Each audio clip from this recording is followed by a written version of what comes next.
आज सुकून तलाश करने के लिए, हम सुकून तलाश करने के लिए कहां कहां जाते हैं।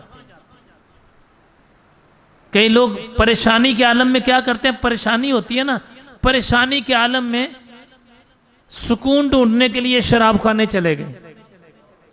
कहां चले गए? शराब खाने चले गए, बुराई के अड्डे पर चले गए। किस लिए?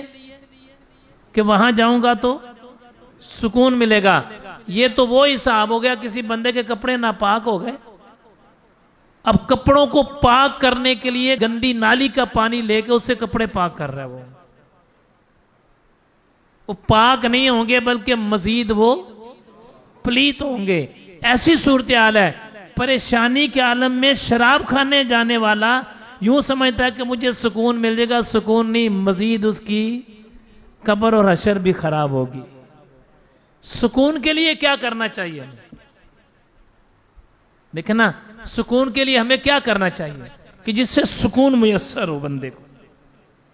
वो अमीर है, वो गरीब है, वो छोटा है, वो बड़ा है, वो मर्द है, वो औरत है, वो कहीं भी रहने वाला है, घर में सुकून चाहिए।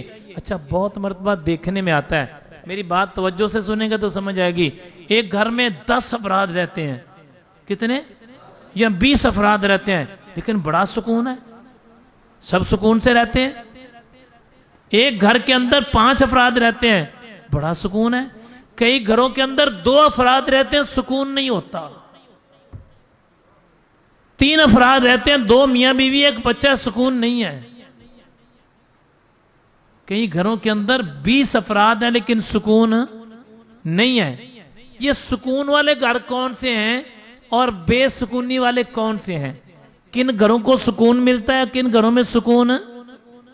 आप तवज्जो से सुनेगा ना तो घर में सुकून हो जाएगा। सुनो जरा, सिंपल फार्मूला दूंगा, याद रखने। जिस घर में बाप को बाप समझा जाए वहां सुकून होता है। जिस घर में मां को मां समझा जाए उस घर में सुकून होता है। जिस घर में बड़े भाई को बड़ा भाई समझा जाए, बड़ी बहन को बड़ी बहन समझा जाए, भाभी को मां के बराबर समझा जाए, फिर उस घर में सुकून होता है। और जिस घर में बाप की बात को काट के बेटा आगे बात करे उस घर में सुकून होगा नहीं। मैंने सिंपल सा फार्मूला बताया, कोई मैंने वो बात कोई वजीफा चिल्ला नहीं बताया। जिस घर में बाप को बाप समझे, ये मेरा वालिद है, इसके आगे मैंने नहीं बोलना, कुछ भी हो जाए मैंने नहीं बोलना। जिस घर में माँ है उसका अदब करे और उसके आगे बोले नहीं। अगली बात भी सुनो, कुछ घराने ऐसे हैं जहां ना माँ है ना बाप है।